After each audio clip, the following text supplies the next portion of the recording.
Hello दोस्तों, welcome to virus classes. हम आपको पढ़ा रहे थे breathing and exchange of gases, जिसमें से हम आपके 3 लेक्चर ले चुके हैं। चलिए आगे आइए, देखिए आगे स्टार्ट करते हैं। चलिए देखिए।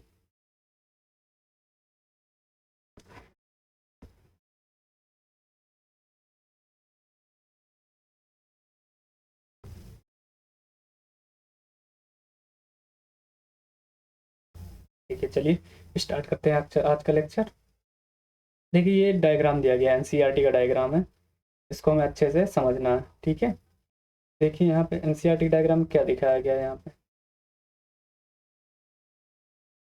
देखिए देखिए जैसे हम कहने का मतलब एयर को अंदर लेते हैं, बाहर छोड़ते हैं, बस इतना ही कॉन्सेप्ट है। अंदर लेना और बाहर छोड़ना, इस पे डिपेंड कर रहा है पार्शियल प्रेशर पे। तो जब अंदर एयर, कहने का मतलब एटमॉस्फेयर से एयर अंदर जाती है तो क्या होता है, हाई से लो पार्शियल प्रेशर से होता है। तो अब जब कहने का मतलब टिश्यू से CO2 आती है तो अंदर क्या होता है, CO2 में पार्शियल प्रेशर ज़्यादा होता है, हाई होता है, और लो तो लो की तरफ मूव करती है। बस यही आपको पढ़ना है। तो पूरा खेल पार्शियल प्रेशर का है, ठीक है। तो क्या है, एक्सचेंज ऑफ गैसेस इस पे डिपेंड करें, partial pressure of CO2 and O2, ठीक है। तो ये कहाँ से कहाँ होता है, हाई पार्शियल प्रेशर से लो पार्शियल प्रेशर की ओर, ठीक है। इतना ध्यान रखिएगा। अब चलिए स्टार्ट करते हैं। यहाँ पे देखिए पहले दिखाया गया ये एटमॉस्फेरिक देख लीजिए। एटमॉस्फेरिक पार्शियल प्रेशर कितना होता है, 760। कितना होता है, 760 कितना होता है, 760 mmHg, ठीक है। ये आपको समझ में आया होगा,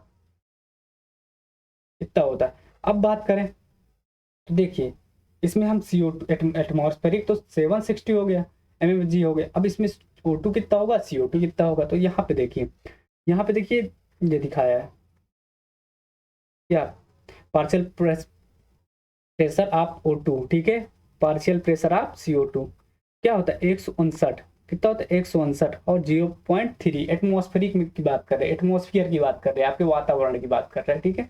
यहाँ पे क्या होगा, 159, ठीक है। और इसकी बात करें, CO2 की बात करें 0.3, और बाकी जो बची वो नाइट्रोजन हो गई आपकी 79%, ठीक है।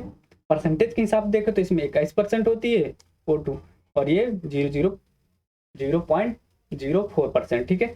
अब देखिए क्या होगा, ये एयर इंटर करेगी। आप एयर लेंगे ना आप, तो क्या होगा, एटमॉस्फेयर किस में जाएगी, इंस्पायर करेंगे आप, इंस्पायर करेंगे किस में जाएगी, आपके एल्वुलस में जाएगी। तो क्या होगा, यहाँ पर गैस, एक्सचेंज ऑफ गैस का डिफ्यूजन होता होगा। तो जब हाई से लो पार्शियल प्रेशर कितना, 159 पार्शियल प्रेशर O2 की बात कर रहे हैं पहले, ठीक है।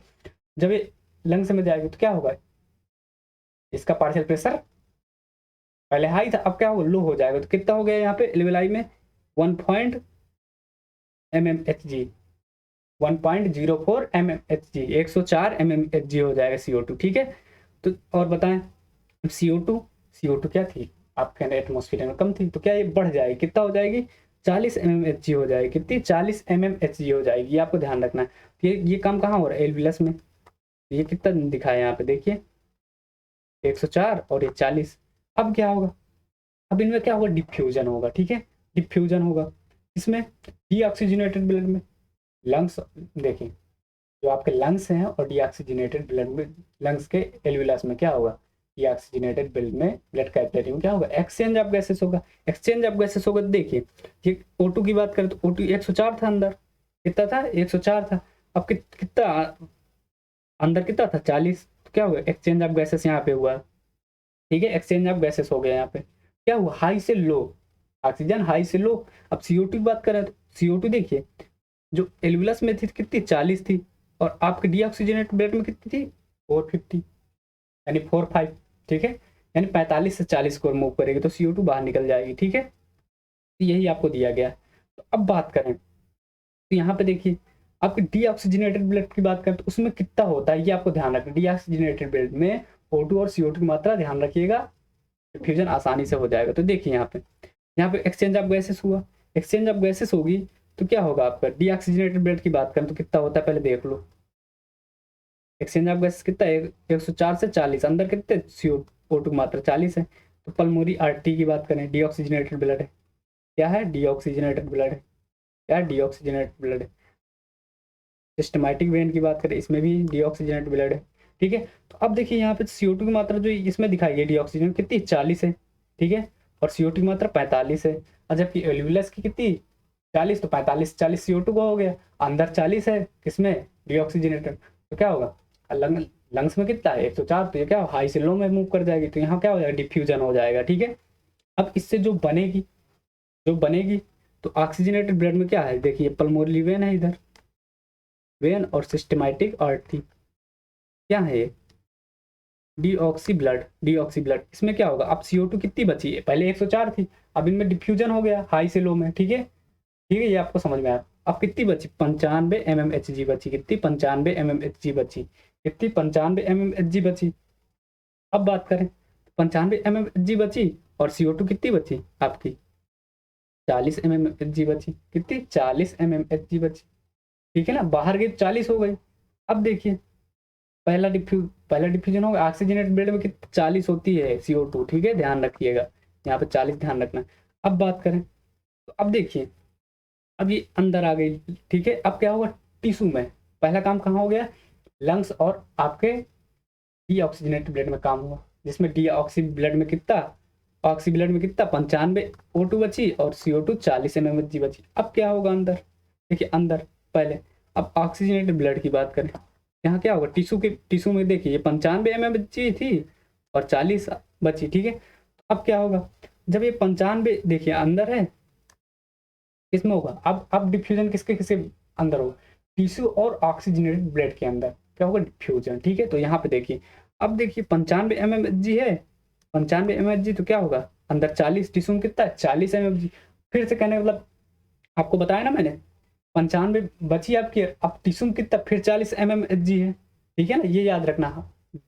लंग्स या डीऑक्सीजनेटेड ब्लड की बात करें तो 40 रहेगी, और टिश्यू और उसकी बात करें तो यहाँ पे 40 रहेगी, अंदर 45, ठीक है ना। अब देखिए यहाँ 45-40 डिफ्यूजन हुआ तो कितना टिश्यू में कितना CO2 बचा 40 mmHg, ठीक है।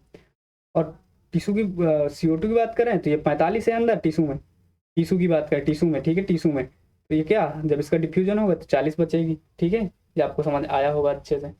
और क्या है फिर यहाँ से ये जाएगी फिर डिफ्यूजन होगा 45 से 40, फिर ये एयर क्या होगी बाहर हो जाएगी, ठीक है, यहाँ से। और जो बाहर होगी एयर, ठीक है, बाहर होगी जो एयर वो कितनी होगी O2 की बात करें तो इसमें कितना 116 mmHg, क्या 16% बाहर निकल जाएगी, जिसमें क्या है ऑक्सीजन हमने 100% यूज ही नहीं कर रहे, उसमें 20 से 25% यूज करे, बाकी सब बाहर निकाल दे रहे हैं, ठीक है।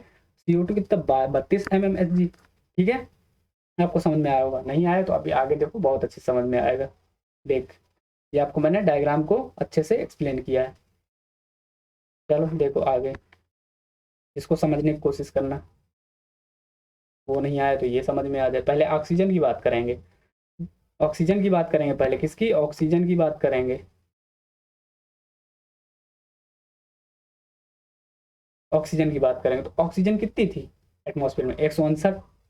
सबसे पहले ऑक्सीजन की बात करेंगे, ठीक है, आपने क्या ली 159 जो दिखा रही, इसको क्या किया इनहेल किया, अंदर लिया लंग्स में गई कितनी 104 हो गई। यहाँ पे क्या हुआ आपने क्या किया O2 अंदर कितनी 40, इसमें क्या किया आपने एक्सचेंज ऑफ गैसेस हुआ आपका, तो क्या हुआ डीऑक्सीस कितना ऑक्सी ब्लड बना, कितना बना ऑक्सी ब्लड कितना 95 mmHg बन गया आपका, यानी लो से यानी हाई से लो, ठीक है। पहले O2 की बात करें 95 बना, अब क्या होगा यही 95 क्या जाएगी अब इसमें, अब ये 95 कहने का मतलब टिश्यू में अब क्या एक्सचेंज ऑफ गैसेस होगा, तो देखिए टिश्यू में कितना है 40 O2 है और 45 CO2 है आपकी क्या, ठीक है ना। तो यहाँ 95 जो mmHg है तो ये इसमें क्या होगा डिफ्यूजन हो गया, यहाँ पे डिफ्यूजन होगा तो 45 से कितना बन गई देखिए 40 और CO2, तो कितना यहाँ 40 बची।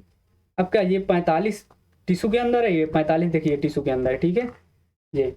अब क्या ये 40 mmHg क्या डिफ्यूजन ऑफ गैसेस हो गए, यहाँ पे फिर डिफ्यूजन होगा डीऑक्सीजनेटेड ब्लड में कितना फिर पहुंच जाएगा, फिर 45 पहुंच जाएगा, ठीक है। तो अब देखिए केवल इतना याद रखना जो नीचे ये लिखा है, इतने में आपके क्वेश्चन सारे क्वेश्चन हल हो जाएंगे, ठीक है।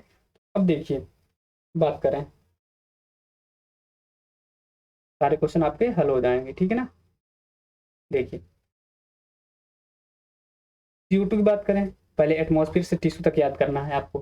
क्या एटमॉस्फेयर में 159 mmHg, ठीक है।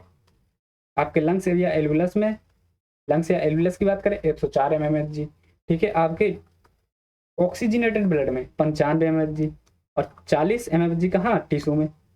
बस इतना याद कर लिया, हो गया आपका काम, ठीक है। अब देखिए CO2 की बात करें, टिश्यू से कहाँ जाएंगे, एटमॉस्फेयर, तो आपके टिश्यू में 45 mmHg, ठीक है। टिश्यू में 45 mmHg और आपके डीऑक्सीजनेटेड ब्लड में, डीऑक्सीजनेटेड ब्लड में 45, आपके एल्वुलस में 40 और जो बाहर निकालेंगे 32, ठीक है। जो बाहर निकालेंगे 32 और मैंने आपको इसके आगे क्या बताया, 0.3 mmHg कितनी, एटमॉस्फेयर में, ठीक है। ये याद रखिए, इतना फ्लो चार्ट याद रखिए, आपका काम बन जाएगा। चलिए आगे देखते हैं, आपको समझ में आया होगा।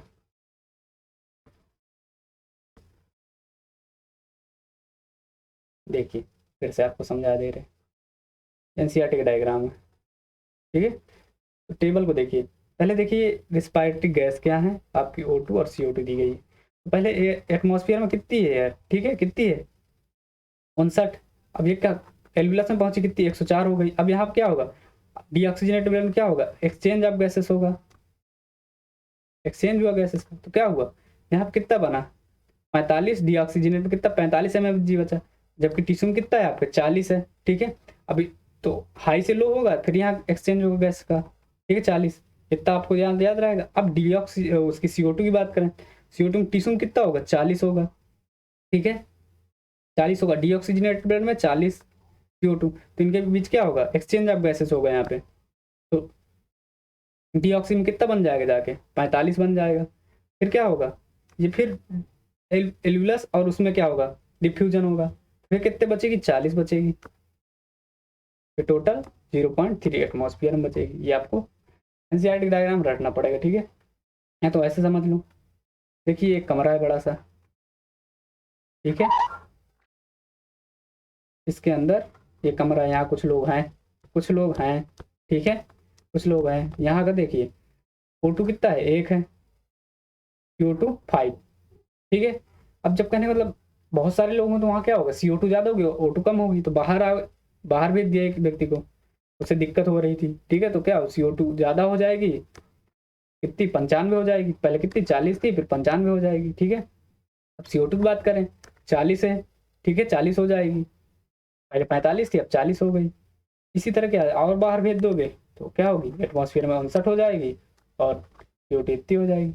अब यहाँ पे कितनी है, यहाँ पे 104 और 40, ध्यान रखिएगा, आपको इतना ध्यान रखना, एल्वुलस और लंग डीऑक्सीजनेटेड ब्लड के बीच डिफ्यूजन और टिश्यू और ऑक्सीजनेटेड के बीच डिफ्यूजन, ठीक है, बस इतना याद रखिए।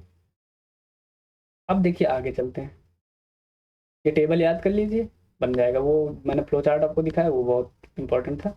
अब देखिए बात करते हैं यहाँ पे ट्रांसपोर्ट ऑफ गैसेस की बात करें, ट्रांसपोर्ट ऑफ गैसेस की बात करें, तो देखिए ट्रांसपोर्ट ऑफ गैसेस नोट। अब बाइंडिंग एफिनिटी की बात करें, यानी जब आपका हीमोग्लोबिन इससे O2 और CO2 से बाइंड करता है तो क्या बनता है, ठीक है, कार्बन मोनोऑक्साइड से बाइंड करता है क्या बनता है, ठीक है, क्या दिक्कतें होती हैं, ये आपको पढ़ना होता है, ठीक है। तो ये थोड़ा एडिशनल पॉइंट देख लीजिए, ठीक है। तो अब देखिए यहाँ पे, देखिए पहले O2 से बाइंडिंग हुई किसकी, हीमोग्लोबिन की, आपकी देखिए बाइंडिंग ऑफ हीमोग्लोबिन, O2 से बाइंडिंग हुई, O2 से बाइंडिंग होने क्या बनेगा, ऑक्सीजनेशन बोलेंगे, क्या बोलेंगे, ऑक्सीजनेशन, जिससे क्या होगा, ऑक्सो हीमोग्लोबिन का निर्माण होगा, क्या होगा, ऑक्सो हीमोग्लोबिन बनेगा आपका, जिसे HbO2 बोलते हैं, ठीक है, ठीक है। अब CO2 की बात करें, CO2 में क्या होगा, कार्बन एम्यूनो होमोग्लोबिन बनेगा, ठीक है, कार्बन कार्बो एम्यूनो होमोग्लोबिन बनेगा HbCO2, जो क्या है बाइंड इसकी, देखिए O2 से CO2 की बाइंडिंग एफिनिटी ज्यादा होती है। देखिए मैंने यहाँ पे पॉइंट ऐड कर दिए, binding affinity of the 20 time of more than O2, ठीक है, ये ध्यान रखिएगा। अब देखिए O2 और CO2 क्या एक रिवर्सिबल बाइंडिंग है, क्या रिवर्सिबल बाइंडिंग है, ठीक है, रिवर्सिबल बाइंडिंग है, एक बार बाइंडिंग हो जाएगी तो रिवर्सिबल दोबारा हो सकती है, ठीक है। जबकि अब देखिए बात करें कार्बन मोनोऑक्साइड की, ये क्या है, कार्बोक्सी हीमोग्लोबिन बनेगा इससे बाइंड करके, तो इसमें क्या होगा CO2 क्या परमानेंट बाइंडिंग कर लेगा, ठीक है, ना कि देखिए रिवर्सिबल नहीं होगी, रिवर्सिबल होगी, परमानेंट बाइंडिंग बनाएगी, ठीक है, किससे, कोवलेंट बॉन्ड के साथ, कोवलेंट बॉन्ड के साथ, binding of the 20 time more than O2, ठीक है, 20 टाइम मोर देन O2, ये क्या है, इन रिवर्स, देखिए ये रिवर्सिबल प्रोसेस थी, O2 से O2 carbon monoxide, irreversible process है ये, ठीक है, इरिवर्सिबल प्रोसेस है। अब बात करें फ्री रेडिकल की बात करें और नाइट्रेट और नाइट्राइट की बात करें, तो ये क्या करते हैं, जो ये फ्री रेडिकल होते हैं इनका क्या होता है, इनका ऑक्सीडेशन होता है, क्या ऑक्सीडेशन होता है, जैसे आपने इनको ले लिया, इंटेक कर लिया, ठीक है, किसी भी सोर्स से इंटेक कर लिया, ठीक है ना, फ्री रेडिकल, जैसे कहने मतलब आपके शरीर में फ्री रेडिकल बनते हैं, ठीक है, आप तरह तरह का भोजन करते हैं, जिससे क्या होता है, अच्छा भोजन मिलता है, नहीं तो क्या वहाँ फ्री रेडिकल जनरेट होंगे, ठीक है, और कुछ जैसे अपशिष्ट पदार्थ नाइट्रेट ले लिया, नाइट्राइट आपको कहने मतलब कहीं से इंटेक हो गया, ठीक है, किसी में मिल के भी किसी तरह, ठीक है, तो अब क्या होगा यहाँ ऑक्सीडेशन हो जाएगा आपके हीमोग्लोबिन, क्या हो जाएगा, ऑक्सीडेशन हो जाएगा आपके हीमोग्लोबिन, अगर इनका ऑक्सीडेशन हुआ तो क्या हुआ, क्या बनेगा, मेथाइनोग्लोबिन बनेगा, मेथाइमोग्लोबिन बन जाएगा, मेथाइमोग्लोबिन किससे बन गया, O2 की वजह से, ठीक है, अब क्या होगा, अब O2 यहाँ कार्य करेगा, मेथाइनो हीमोग्लोबिन O2 किसमें इसको एक्सचेंज कर देगा, ऑक्सीडेशन करके O2 किसमें, आयरन ऑक्साइड में चेंज कर देगा, ठीक है, आयरन ऑक्साइड हो गया तो क्या हो जाएगा आपको, अगर आयरन ऑक्साइड में चेंज हो गया तो आपको ब्लू बेबी सिंड्रोम हो जाएगा, क्या होगा, ब्लू बेबी सिंड्रोम हो जाएगा, ठीक है, ब्लू बेबी सिंड्रोम हो जाएगा, ठीक है, तो ये कहने का मतलब क्या है, इरिवर्सिबल प्रोसेस है, अगर एक बार हो गया तो हो गया, दोबारा रिवर्स, एक बार होगा तो होगा, ठीक है ना, दोबारा रिवर्स तो नहीं होगी, ठीक है, तो इसमें देखिए यहाँ तक आपको समझ में आया, अब देखिए तो ब्लू बेबी सिंड्रोम हो जाएगा, जिससे कि आपकी आंखें नीली पड़ जाएंगी, आपको ब्लड नीला पड़ जाएगा, सब कहने का मतलब नीला नीला दिखेगा, क्या ब्लू बेबी सिंड्रोम हो जाएगा। तो अब देखिए आगे बढ़ते हैं,